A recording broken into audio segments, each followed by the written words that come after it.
Presentarles este tema tan importante como es la aterosclerosis, que como ya les dije en la anterior clase es una variedad de arteriosclerosis, y la cardiopatía isquémica, que el 80% de las cardiopatías secundarias son secundarias a este tipo de cardiopatía, a la cardiopatía isquémica, que es la que más consecuencias clínico-patológicas condiciona, ¿verdad? Entonces vamos a presentar a manera de un caso clínico primero, y después ya vamos a hablar de la cardiopatía isquémica en forma tradicional, diríamos, ¿ya? Tenemos entonces la aterosclerosis como una forma de arteriosclerosis que compromete la íntima de los vasos de gran calibre, la aorta y sus ramas principalmente, ¿ya? Bien, les decía que vamos a presentar a manera de un caso clínico y vamos a hablar de un varón de 53 años que consulta por el inicio súbito de un dolor torácico localizado en el centro del pecho. Este dolor es intenso, continuo, opresivo y se irradia hacia el lado izquierdo del cuello y hacia la cara interna del brazo izquierdo. Obviamente, lo primero que pensamos frente a este cuadro clínico es una cardiopatía isquémica, y seguramente la mayoría va a pensar directamente en un infarto agudo de miocardio, ¿sí? Este mismo paciente de 53 años nos cuenta que unos meses atrás presentó un cuadro muy parecido, un cuadro doloroso retroesternal muy parecido, pero asociado al ejercicio. Dolor que desapareció con el reposo, lo que nos hace sospechar otra cosa, ya no un infarto de miocardio, sino probablemente una angina de pecho, ¿sí? Este paciente, además de presentar este dolor torácico súbito y radiado a la izquierda, tan intenso y opresivo, presenta a la inspección un gran malestar general, se ve agudamente enfermo, tiene confusión, tiene disnea, la piel sudorosa y fría, tiene hipotensión y tiene taquicardia. ¿Ok? Muy bien. Entonces, con esa breve historia clínica, nosotros podemos integrar este caso. Seguramente, de manera lógica, estamos pensando en varias cosas, ¿sí? Incluso antes de explorar al paciente, solamente lo estamos viendo, ¿no? Ya el médico, o sea, nosotros como médicos futuros, estamos elaborando una lista de procesos patológicos probables, ¿sí? ¿Y cuáles son? Saber, además de elaborar esta lista de procesos patológicos, tratar de comprender los mecanismos que están ocurriendo, que se suscitan, los factores causales que están condicionando esta patología, los efectos probables que van a tener a consecuencia del probable infarto agudo de miocardio que está teniendo este paciente, y cuál es el tratamiento que tenemos que instituir lo más pronto posible, ¿verdad? De tal modo que tratemos de salvar la vida del paciente. Estamos frente a una complicación importante de la aterosclerosis, probablemente, ¿sí? Entonces, este mecanismo, esta integración de conceptos es lo que cada uno de nosotros está pensando, ¿sí? Entonces, ¿qué pensamientos más concretamente tenemos? Seguro la mayoría de ustedes están teniendo estos pensamientos. Espero que así sea, ¿no? El antecedente de ese dolor torácico que mejoraba con el reposo nos hace pensar en que las arterias coronarias, y una sobre todo de ellas, está muy estenosada, o sea, hay una disminución significativa del calibre luminal por una placa de ateroma, lo que determina una obstrucción parcial de la luz, que ya sabemos que para que hayan síntomas de una cardiopatía isquémica, en este caso de una angina de pecho estable relacionada con el ejercicio, tiene que aproximadamente ser de 75%, ¿sí? ¿Por qué? Porque ese 75% está disminuyendo, está reduciendo el aporte sanguíneo y está determinando los síntomas que está presentando este paciente con el ejercicio, ¿sí? Entonces estamos frente a un cuadro clásico de angina de pecho estable, de angina de esfuerzo. ¿Por qué? Porque desaparece con el reposo. Eso es lo que estamos pensando en primera instancia clínicamente como médicos, frente a este cuadro clínico, ¿no? Muy bien, seguimos pensando, ¿qué les parece? Seguimos pensando y ahora ya no es un antecedente, un dolor torácico, ahora tenemos un paciente con un dolor constante que tiene esas características de intenso, continuo, opresivo, irradiado a la izquierda, ¿sí? Entonces, lo que viene a la mente es rápidamente un infarto agudo de miocardio, ¿sí? Esto se ha producido probablemente porque ya no hay una obstrucción parcial, sino una obstrucción total, completa. ¿Y por qué se va a obstruir? En la mayor parte de los casos, lo que precede al infarto agudo de miocardio tras una obstrucción total de la arteria coronaria patológica es un trombo, ¿sí? ¿Por qué se ha producido un trombo? Eso vamos a ver después, pero lo más probable es que este trombo se haya producido como una complicación de la placa de ateroma en una de las coronarias, que es la más afectada, y que haya habido una rotura de la placa, una hemorragia de la placa, una lesión endotelial que ha expuesto el factor de von Willebrand que se encuentra en la colágena de tipo 4 de la membrana basal y que ha favorecido una cascada de la coagulación, organizando un trombo hasta convertirse en un trombo oclusivo, que está condicionando una isquemia importante, de tal modo que se va a producir una zona de necrosis del miocardio,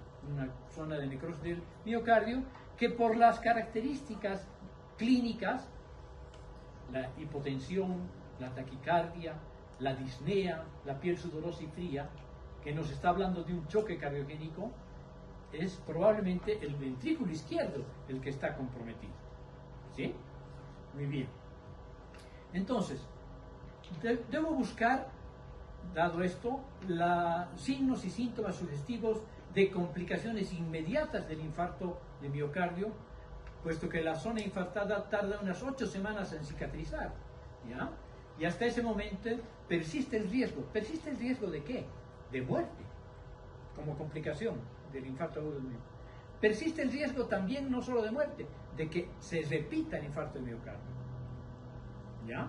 Entonces tenemos que no solo tratar el infarto agudo de miocardio de manera inmediata, logrando el diagnóstico obviamente del mismo, sino tratando de evitar con un tratamiento adecuado y con medidas clínicas y quirúrgicas adecuadas que no se repita el infarto de miocardio, ¿ya?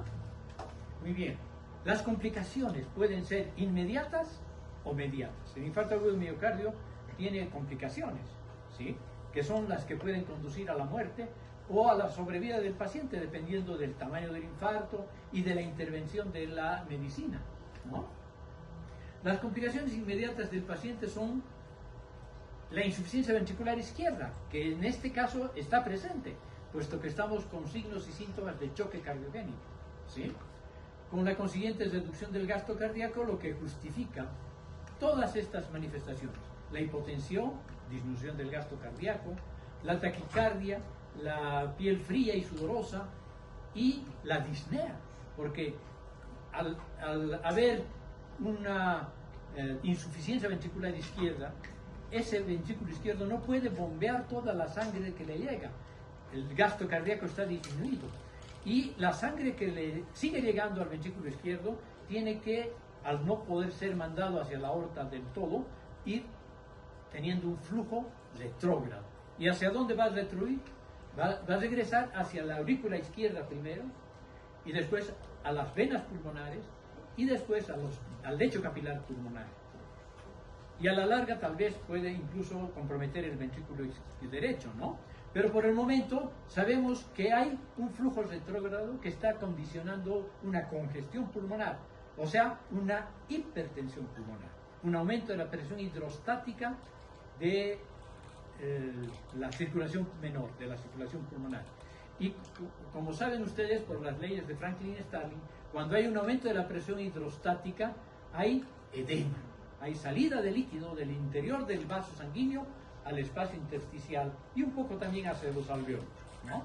Pero en este caso, al haber líquido de edema acumulado en el intersticio pulmonar, la zona de hematosis, la barrera hematoaérea, en vez de ser una barrera morfológicamente muy delgadita, que permita la fácil difusión de los gases oxígeno y CO2, se convierte en una barrera difícil, porque hay un líquido que está aumentando la distancia entre la luz capilar y la luz alveolar. ¿Se entiende, verdad? Entonces, este paciente por eso mismo tiene disnea. Y llegamos a la conclusión que la disnea y el shock nos indican que el ventrículo izquierdo está fallando y por lo tanto debemos llegar al diagnóstico del infarto agudo de miocardio, del choque cardiogénico, que lo hemos hecho clínicamente mediante las mejores maneras de investigar rápidamente, económicamente, que son un electrocardiograma y la búsqueda de elevación de enzimas de muerte miocárdica, como por ejemplo la troponina, que es la que más se utiliza actualmente. ¿Sí? Entonces, ese es nuestro paciente y esa es la secuencia de acontecimientos que hemos visto en este caso completo. ¿Sí? Para que la placa de ateroma complicada, que es la base, el cuadro básico de este caso clínico, se complique, tiene que haber progresado a lo largo del tiempo, porque la aterosclerosis, que es una variedad de arteriosclerosis, ¿no?, es una enfermedad crónica que evoluciona en el tiempo, y es por eso que las manifestaciones clínicas, las complicaciones, generalmente se van a ir produciendo conforme el individuo progrese en edad. ¿Sí? Y los factores de riesgo implicados son muchos, que vamos a ver ahora, ¿no? Entonces, para que ocurra el infarto de miocardio, más o menos esta es la secuencia resumida, ¿sí?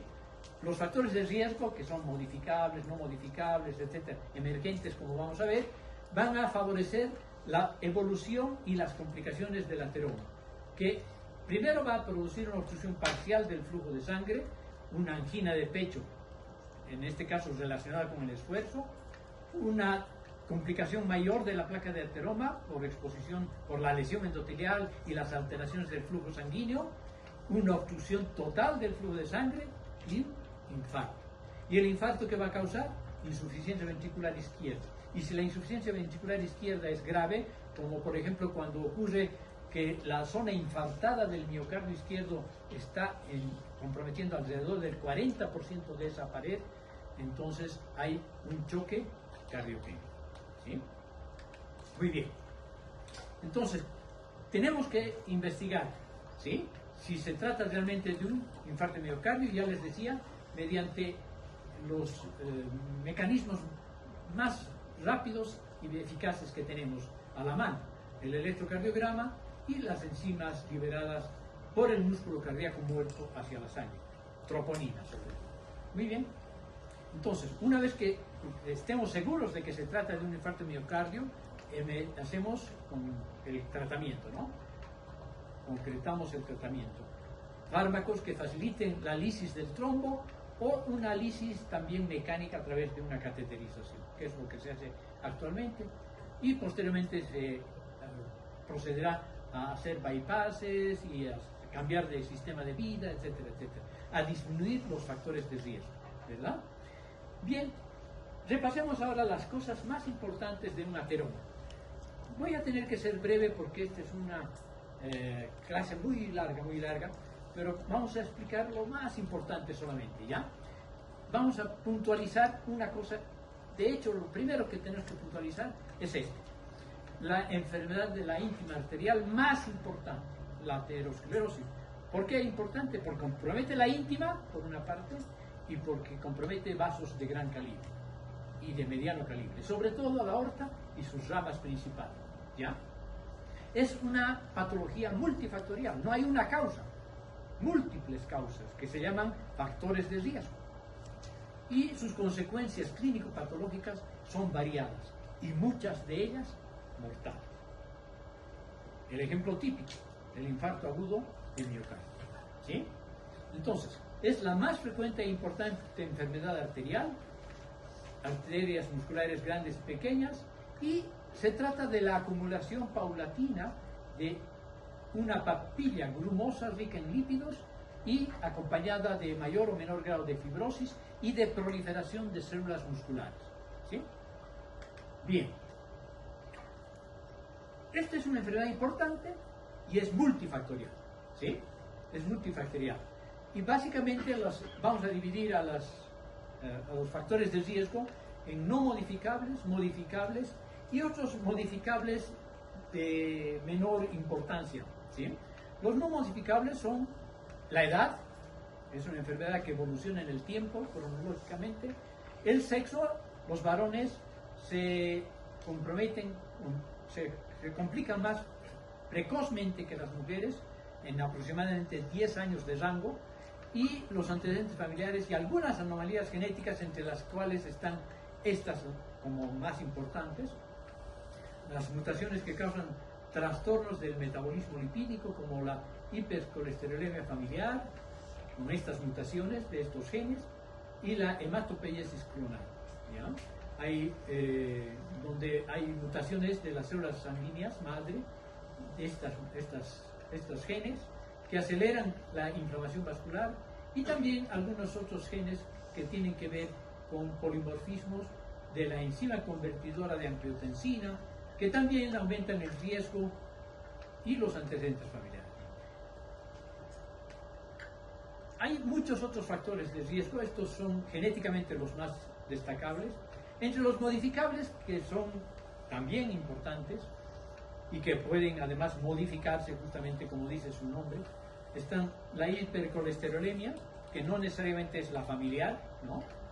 LDL alto, HDL bajo, la hipertensión arterial, la diabetes mellitus y el hábito tabáquico como los cuatro más importantes factores de riesgo, y otros como la obesidad, el sedentarismo, la dieta rica en grasas saturadas, el estrés al que se está dando cada vez más importancia, y la acción dudosa del alcohol. Yo digo dudosa porque en mi experiencia, en los 180 autopsias que he hecho mientras me formaba, un 30% más o menos eran cirróticos, alcohólicos, y sus arterias eran una belleza. Por eso yo digo, el alcohol es tal vez un factor de riesgo, está en la mayor parte de los libros, no en mi experiencia. Eso no quiere decir que tomen alcohol. Bueno, aquí están en este cuadrito que acabo de sacar de la inteligencia artificial, algunas cosas que se repiten, ¿sí? Obviamente el síndrome metabólico ahora como un continuo más amplio de la hipercolesterolemia solamente. Los triglicéridos también tienen importancia, el aumento de los triglicéridos, ¿sí? La hipercolesterolemia, sobre todo las lipoproteínas de baja densidad que se oxidan y crean anticuerpos contra ellos, la lipoproteína de tipo A, la hemocisteína, ¿sí? Y estas cosas que se tienen que investigar. Actualmente todo paciente de riesgo se le hace una proteína C reactiva de alta sensibilidad, ¿ya?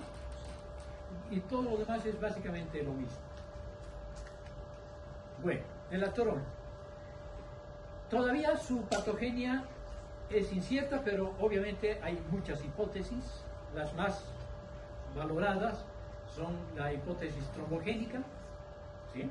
Porque están viendo que hay factores de riesgo entre los procesos inflamatorios que favorecen la trombosis, además de la estasis, la lesión endotelial, la disfunción endotelial, en fin. La hipótesis de la proliferación clonal, puesto que hay una acumulación casi monoclonal de células musculares de la mioíntima, de la íntima de los vasos arteriales, y la migración desde la capa media, ¿sí? Porque una de las células que más prolifera y que forma parte de la placa ateromatosa, además de los lípidos, ese material lipídico, ¿no?, como papilla, están las células musculares lisas, los macrófagos. Tanto las células musculares lisas como los macrófagos se van a convertir en las famosas células espumosas, ¿sí? La hipótesis de la insudación lipídica, que nos habla, en principio, de la disfunción endotelial, que es una lesión endotelial indolente, crónica, que es la que permite el paso de lípidos del interior de los vasos sanguíneos, de la luz vascular, hacia la íntima de las arterias, ¿sí? Y que probablemente es el paso inicial que va a desencadenar toda esta cadena de acontecimientos para que progrese y se compliquen las placas de ateromatosa, ¿no?, con todas sus consecuencias. Pero hay una hipótesis, que es la hipótesis de la respuesta a la lesión, yo también a veces le llamo la respuesta a la agresión, que implica todas estas otras hipótesis. Es la más aceptada actualmente, ¿ya?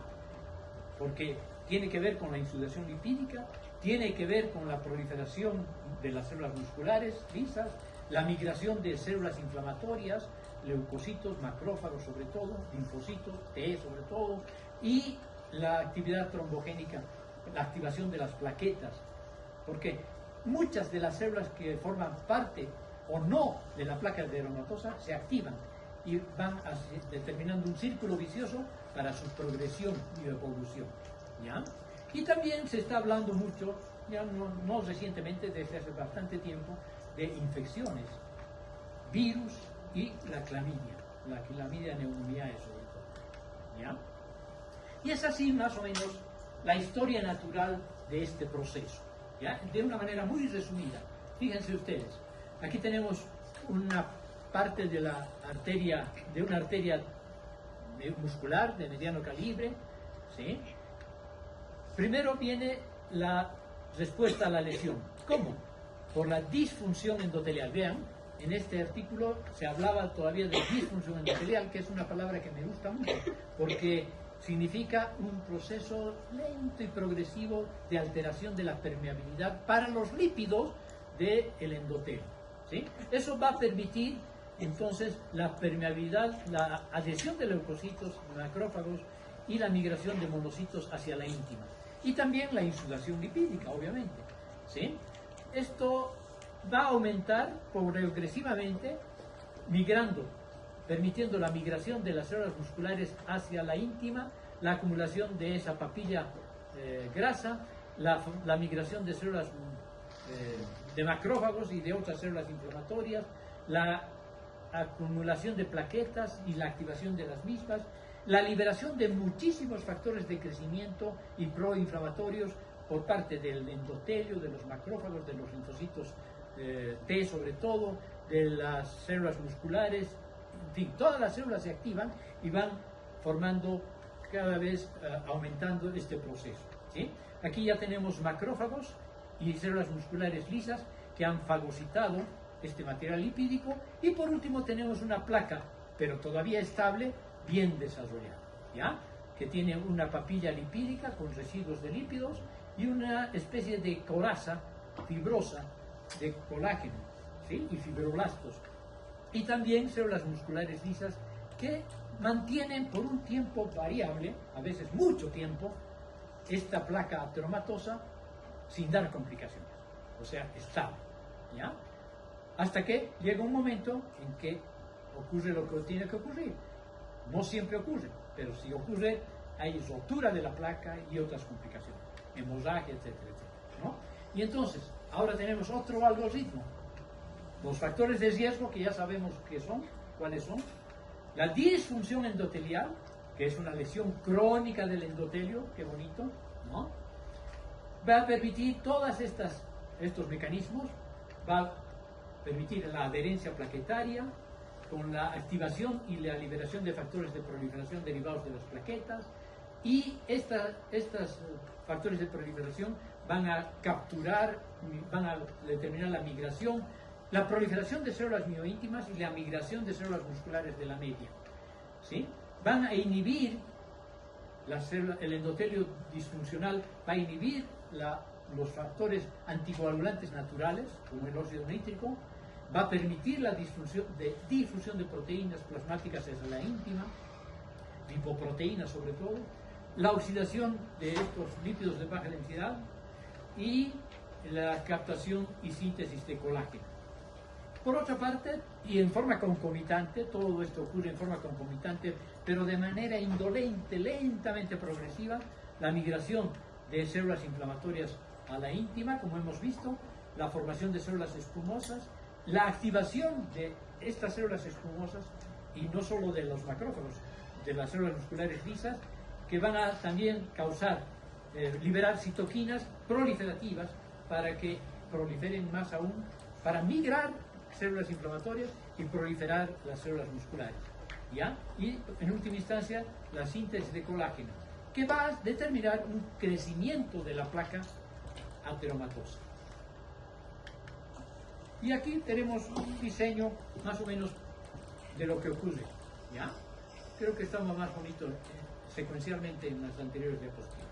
Pero esta diapositiva sí es importante, porque en esta diapositiva reconocemos la evolución de la placa ateromatosa hasta su complicación principal, que es la oclusión, ¿sí? Entonces, tenemos varias fases. Una fase de iniciación, formación, evolución de la placa ateromatosa, donde hay factores de riesgo, predisposición genética, las lesiones precursoras, la zona de la arteria no predispuesta a la lesión, la zona de la arteria predispuesta a la lesión, en fin, ¿no? Donde hay estrías lipídicas inicialmente o no hay estrías lipídicas. Bueno, esto es un tema de discusión, pero lo cierto es que esta fase de iniciación es muy lenta y de formación es muy lenta, evoluciona con el tiempo y puede, miren, puede regresar, no necesariamente va a progresar, ¿sí? Y entonces aquí, hasta aquí hablamos de un ateroma lipídico o proinflamatorio. Pero si salta a esta segunda fase, es que está evolucionando de manera inadecuada, ¿sí? Hay una remodelación del ateroma y la pared, se forma un verdadero ateroma fibroso, fibromuscular ya, ¿no? Que todavía podría tal vez regresar o no, hay discusión. Aquí hay proliferación celular, crecimiento de las células, tanto de la matriz extracelular, ¿no?, como de la formación de trombos murales. Hay desestabilidad del ateroma, aumento del tamaño de la placa, pueden haber complicaciones agudas. En esta fase, si el ateroma es bastante grande, puede haber angina de pecho estable, si es que las coronarias son las que están en estudio o comprometidas. Pero ya aquí, cuando hay desestabilidad, cuando la placa deja de ser estable y se convierte en inestable, empiezan las complicaciones, potencialmente las complicaciones agudas, como la rotura de la placa, la hemorragia de la placa y la maldita trombosis, ¿no?, que, como les he dicho, es la causante en última instancia de más del 90% de los casos de obstrucción total y por lo tanto de isquemia y de necrosis y de infarto, ¿ok? Entonces, la estenosis de la luz, la placa complicada, la oclusión, ¿sí? Entonces, esta ya es una fase clínica, ya hay complicaciones, ya clínicamente hay manifestaciones como las que hemos tenido en nuestro paciente inicial, ¿no? Esta diapositiva no la van a aprender de memoria, ni yo la sé, pero es importante que veamos cuántas células participan al activarse formando parte de este proceso, ¿sí? Participa la célula endotelial produciendo una serie de factores proinflamatorios y protrombóticos, en fin, o de activación de la proliferación celular, los mismos los linfocitos que les he dicho que generalmente son los T, la célula muscular que, miren, produce gran cantidad de mediadores químicos, las plaquetas, que entre otras cosas hemos visto que produce factor de proliferación derivado de ellas. En el plasma también hay otros factores como la angiotensina, las lipoproteínas de densidad que están circulando por él, y los macrófagos. Todas estas células van contribuyendo y favoreciendo la evolución de la placa y a la larga sus complicaciones. Vean cuánta cantidad de mediadores químicos se producen para producir la placa y sus complicaciones, ¿no? Y así es más o menos la macro que vemos de la aterosclerosis. Verán, aquí son simples estrías lipídicas, manchas lipídicas, ¿no? Prácticamente imperceptibles a las imágenes. Aquí ya vemos unas placas medio calcificadas, aquí se están empezando a ulcerar, y aquí, vean este fragmento de aorta, prácticamente no tiene un pequeño territorio no comprometido, es una placa en la arteria aorta completa, ¿no?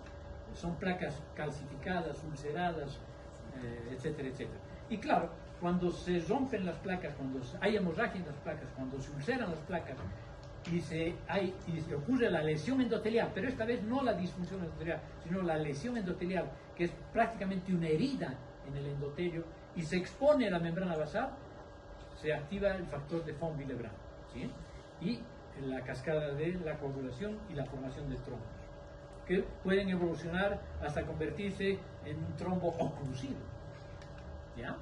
Vean aquí, una arteria bonita, aquí todavía hay una mancha lipídica, aquí hay adhesión de algunas células, tal vez sea un macrófago, aquí están insulándose, están llegando hasta la íntima, y aquí ya hay proliferación celular,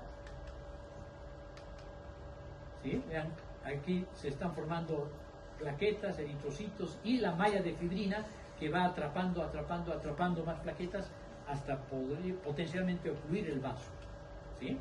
Y esto es un trombo oclusivo, ¿sí? Este es un trombo oclusivo en el pulmón, ¿ya? Un tromboémbolo derivado seguramente de los miembros pélvicos, porque ustedes reconocerán el pulmón. No los quiero fumar. Pero lo que vamos a ver en una arteria es algo parecido, en una coronaria, ¿ya? Es un trombo bien bonito. Hay estas áreas blanquecinas de fibrina, son las líneas de SAM y eritrocitos. En los trombos derivados de las venas, que se producen en las venas, que se forman, mejor dicho, en las venas, hay más eritrocitos que fibrina. Y en los trombos que se forman en las arterias, hay más fibrina que sangre, ¿ya? O sea, son trombos más blancos. Y en cambio los trombos que se forman, o tromboémbolos, en este caso es un tromboémbolo, que se forman en las venas, son más rojitos, porque tienen más sangre, más eritrocitos, ¿ya? Aquí sí, aquí tenemos una placa de ateroma, aquí tenemos cristales de colesterol junto con la placa de ateroma, perdón, con el trombo, no a la placa, el trombo, que se puede o no recanalizar, ¿ya? Muy bien. Entonces, la placa ateromatosa, la aterosclerosis, tiene consecuencias, y esas consecuencias se llaman complicaciones, ¿sí? Y son muy variadas desde el punto de vista clínico-patológico, tan variadas y tan importantes son que originan la mitad de las muertes que se producen en el mundo. Claro que estamos hablando de gente adulta, mayor o mediana, ¿no? Porque esta es una patología que evoluciona en el tiempo, hemos dicho, ¿no? ¿Y cuáles son esas complicaciones potenciales? El infarto de miocardio, tal vez el más importante, la formación de aneurismas, ¿sí? Las placas de ateroma debilitan las paredes arteriales y se pueden formar exacerbaciones saculares o más frecuentemente fusocelulares, ¿no? Fusiformes, y se forman aneurismas por debilitamiento de la pared. Y también se pueden formar aneurismas dentro del ventrículo. Al finalizar de la clase les voy a mostrar un aneurisma ventricular. El accidente vascular cerebral isquémico, el ACV, que puede también ser hemorrágico, más frecuentemente en relación con el ateroma es el isquémico. Pero si se rompe un aneurisma aterosclerótico, podría también dar hemorragia cerebral, ¿no? La gangrena, cuando el infarto es periférico, infarto mesentérico, infarto renal, en fin. Muchos infartos se pueden producir, pero los más frecuentes son el ACV, el infarto de miocardio y el ACV isquémico, ¿ya? y como complicación de la rotura de los aneurismas o del infarto mismo, las hemorragias. Aquí tenemos un ejemplo de un infarto transmural agudo con una hemorragia de todo el espesor de la pared, y aquí tenemos la arteria coronaria que ha provocado este desastre. ¿Sí? Probablemente este paciente no solo haya muerto por necrosis del infarto, secundaria de infarto del miocardio, sino que, como ustedes están viendo, hay hemorragia transmural y seguramente ha tenido un taponamiento cardíaco, ¿no? Porque ha habido sangrado hasta el pericardio y el pericardio se ha llenado de sangre. Aquí tenemos un ejemplo de trombosis ACV cerebral. Aquí tenemos unas placas ateromatosas. Miren cuán graves pueden ser las placas ateromatosas. Esta es la aorta de un diabético, ¿sí? Este es el infarto periférico, secundario a una placa de ateroma, seguramente por aterosclerosis periférica también, ¿ya? Y esta es la sección de un segmento de intestino con infarto.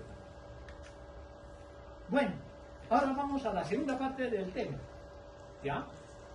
La lesión básica, ya hemos dicho, es el ateroma, la aterosclerosis, y la consecuencia, en este caso, como estamos en la parte del capítulo corazón, patología cardíaca, vamos a hablar de la cardiopatía isquémica. ¿Ya? Bien, mayor frecuencia de cardiopatía en Estados Unidos y Europa. ¿Será cierto? Esto es cada vez menos cierto. Sigue siendo cierto, pero cada vez menos cierto.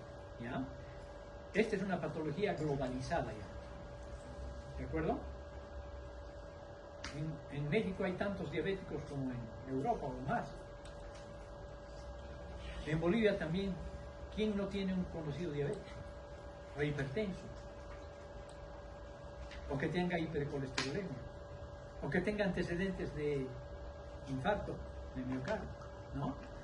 Entonces sigue siendo la principal causa de muerte por cardiopatía, ¿ya? El 80% de las muertes son atribuibles a este tipo de cardiopatía, a la cardiopatía isquémica, porque también se puede morir por cardiopatía valvular, miocardiopatía, cardiopatía congénita, ¿no? A eso se refiere. Pero la mayoría de las muertes por cardiopatía son por cardiopatía isquémica. ¿Sí? Y estas son las consecuencias principales a nivel del corazón: la angina de pecho, que puede ser, ya vamos a ver, estable, inestable, variable; el infarto agudo del miocardio; en forma crónica, la insuficiencia cardíaca congestiva. Primero hay insuficiencia ventricular izquierda, hipertensión pulmonar, insuficiencia cardíaca derecha, insuficiencia cardíaca congestiva. Y la muerte súbita, que no es lo mismo que muerte como complicación del infarto agudo del miocardio, aunque tiene mucho que ver. ¿Sí? Y estas son las variedades de angina de pecho que ustedes también más o menos ya conocen y tal vez no las dominan, pero son las más importantes. La estable, que está relacionada con el esfuerzo, con el ejercicio, causa obstrucción parcial cuando el 75% de su luz está disminuida, reducida. Ya hay clínica, ¿no? Causa angina estable. Y es la causa su causa más frecuente, es la aterosclerosis coronaria importante. No vamos a decir grave, pero importante, ¿ya? La de Prince-Metal es una variedad de angina de pecho y de cardiopatía también, de inicio en reposo, y se produce más que por la placa ateromatosa en sí misma, aunque pueden haber por vasoespasmo, ¿ya? Y la inestable también se inicia en reposo y está asociada a trombos, pero a diferencia de los que producen el infarto de miocardio, son trombos casi oclusivos, pero no oclusivos, ¿ya? También sobre placas ateroscleróticas complicadas, ¿sí? Y el infarto de miocardio, que es la cardiopatía isquémica más importante tal vez, consiste en un foco aislado de necrosis isquémica del corazón. Está relacionada con la duración de la isquemia y el metabolismo basal del tejido isquémico. Vamos a ver, esto es interesante, el metabolismo basal del tejido isquémico, porque hay predisponentes, hay corazones que tienen una patología previa, o no solamente un corazón patológico previo, sino entidades clínicas que pueden favorecer un infarto de miocardio. Lo que no se produciría un infarto de miocardio en algunos pacientes, en estos pacientes se produce con mayor facilidad por factores predisponentes, ¿ya? Los focos de necrosis aparecen ya en los 20 minutos después de la isquemia, por eso este tiempo es importante para disminuir o evitar la necrosis en estos casos. Si tenemos mucha suerte, evitamos la necrosis o por lo menos la disminuimos si actuamos en estos 20 primeros minutos, que es difícil, pero por lo menos en una hora, ¿ya? La isquemia prolongada, necrosis más extensa, más prolongada, más extensa. Claro que la extensión de la necrosis no solo depende del tiempo, depende también del vaso ocluido, ¿no? Del calibre del vaso ocluido. Y la muerte súbita, que como les decía, puede ser la única manifestación de una cardiopatía isquémica y debe surgir en el lapso de 1 hora después de iniciados los síntomas. ¿Sí? La arteriosclerosis coronaria subyace en la mayoría de los casos, pero no es la causante directa del infarto del miocardio y de la muerte súbita, ¿ya? En realidad, la mayor parte de las muertes súbitas se asocian a complicaciones de ritmo, a la fibrilación, ¿sí? Entonces, si no hay infarto, o por lo menos no se ha detectado todavía el infarto, porque ha sucedido en menos de 1 hora, y hay fibrilación, y hay ausencia de enzimas de muerte celular, la troponina está normal, el electrocardiograma no muestra los datos característicos de un infarto de miocardio, entonces hablamos de muerte súbita, ¿sí? Ahora, no hay que descuidar que las complicaciones del infarto agudo de miocardio, como la arritmia, es la principal causante de muerte como complicación inmediata del infarto agudo de miocardio, ¿ya? Pero aquí sí hay manifestaciones electrocardiográficas, hay elevación de enzimas de muerte celular, etcétera, etcétera. En cambio, en la muerte súbita ocurre rápido y generalmente es por alteraciones del ritmo. ¿Okay? Decíamos que hay factores que predisponen al infarto sin que medie exactamente la causa básica, que sabemos que es la placa ateromatosa complicada, ¿sí? Tenemos factores que pueden favorecer el tromboembolismo, el espasmo de las arterias coronarias, la circulación colateral, la presión arterial, el gasto cardíaco y la frecuencia cardíaca. Y pueden haber también otras entidades inflamatorias como las arteritis, el aneurisma disecante, la ostitis luética, etcétera, etcétera, ¿ya? ¿Qué procesos influyen en la capacidad de la sangre para ceder oxígeno y por lo tanto predisponen también al infarto más fácilmente? La anemia, la desviación de la curva de disociación de la oximoglobina, la presencia de monóxido de carbono y la intoxicación o el envenenamiento, digamos, por cianuro. Estos procesos influyen en la capacidad de la sangre para ceder oxígeno a los tejidos y por lo tanto también favorecen más rápido el infarto. Ahora, hay entidades que no favorecen el desprendimiento del oxígeno, sino que incrementan la demanda de oxígeno previo al infarto, como determinando un aumento del trabajo del miocardio, como la hipertensión, la estenosis o insuficiencia valvular, el hipertiroidismo, la fiebre, el déficit de tiamina y la presencia de catecolaminas, como por ejemplo ocurre en el feocromocitoma.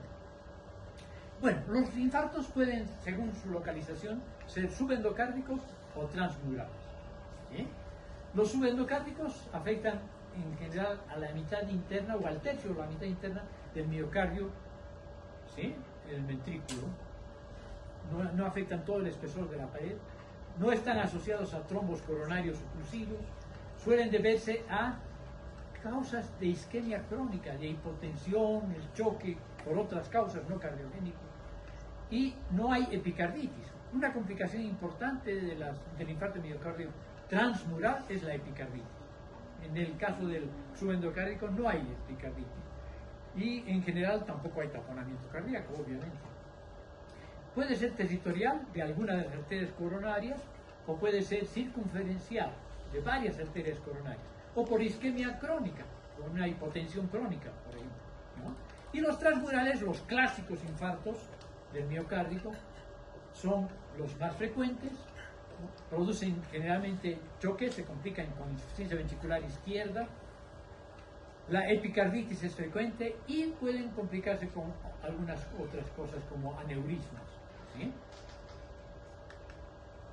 Los infartos en general pueden ser rojos o blancos, asépticos o sépticos. Esto no hablando en particular del infarto del miocardio, ¿ya?, sino hablando del infarto en general.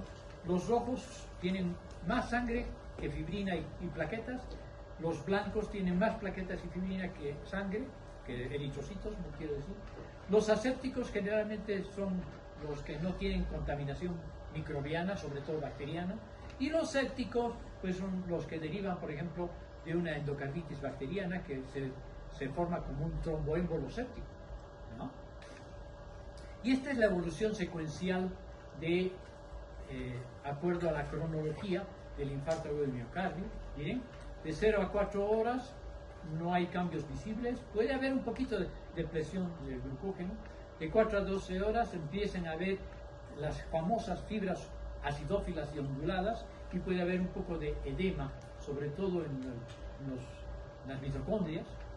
En las 12 a 24 horas ya se ve clásico el infarto, ¿sí? Hay una necrosis coagulativa franca con cardiomiocitos eosinófilos más rosados, con pérdida de estrías, con núcleos pignóticos, que es una forma, como han visto en el anatopato, de necrosis celular, y empieza a migrar los neutrófilos, ¿ya? Después de 1 a 3 días ya hay muchos polimorfonucleares en la zona de necrosis. De 3 a 7 días ya hay macrófagos, empiezan a desaparecer los polimorfonucleares y empiezan a aparecer los macrófagos tratando de limpiar la zona de necrosis. Todos los detritus celular que se han producido empiezan a fagocitar estos restos necróticos, los macrófagos, y a los 7 a 14 días ya empieza a formarse el tejido de granulación hasta llegar a la cicatriz de colágeno, ¿no? Ya les dije en la anterior clase también que el proceso de granulación, del tejido de granulación, tiene 3 fases, ¿sí? Vascular, fibrovascular y fibrosa, que es la cicatriz fibrosa, ¿no? Y a los 2 meses ya la cicatriz está consolidada, es una cicatriz densa de colágeno acelular, ¿sí?, prácticamente con matriz extracelular de colágeno de tipo 1 sobre todo, y el miocardio empieza en la zona de fibrosis postnecrótica a adelgazarse. Y esta zona de adelgazamiento fibrótico del miocardio favorece la formación de lo que vamos a ver dentro de un rato, los aneurismas ventriculares. ¿Okay? Y aquí tenemos las imágenes con el microscopio electrónico, ¿no? Empieza a ver, miren, el edema de estas mitocondrias están totalmente edematosas. Hay un poquito de distorsión de las sarcómeras. Aquí es una macro que se ha colado. Aquí miren, hay edema intracelular, edema intercelular, ¿sí? Hay alteraciones del sarcómero y hay densidades amorfas. Estos son probablemente discos intercalares, pero estas son densidades amorfas, ¿ya? Y así sucesivamente. Vean, en esta zona ya hay muchos polimorfonucleares, aquí solo hay acitofilia. Aquí está las fibras miocárdicas se vuelven discontinuas, acidófilas, los núcleos empiezan a ser pignóticos, se ven estas bandas más alteradas. Aquí hay fibrosis, empieza el tejido de granulación, y aquí está más o menos la secuencia de acontecimientos, en este sentido, ¿ya? Vean, aquí hay neutrófilos, aquí hay macrófagos, aquí empieza la formación del tejido de granulación, y aquí con el tricrómico de Masson ya podemos ver que está proliferando el tejido fibroso, reemplazando al tejido muscular muerto, ¿sí? Clásicamente, ¿cómo se manifiesta un infarto agudo del miocardio? Y casi todas las cardiopatías isquémicas: dolor torácico, náusea, sudoración, disnea, cambios electrocardiográficos, obviamente, y elevación de CPK y troponinas como enzimas de muerte celular. ¿Cuáles son las manifestaciones clínicas probables? La mayoría pueden estar en este rango de complicaciones tardías, ¿ya? Pero puede haber muerte súbita en el 25%, riesgo de muerte en el primer mes, miren, 7 a 10 días, y tratamiento precoz mejora el pronóstico.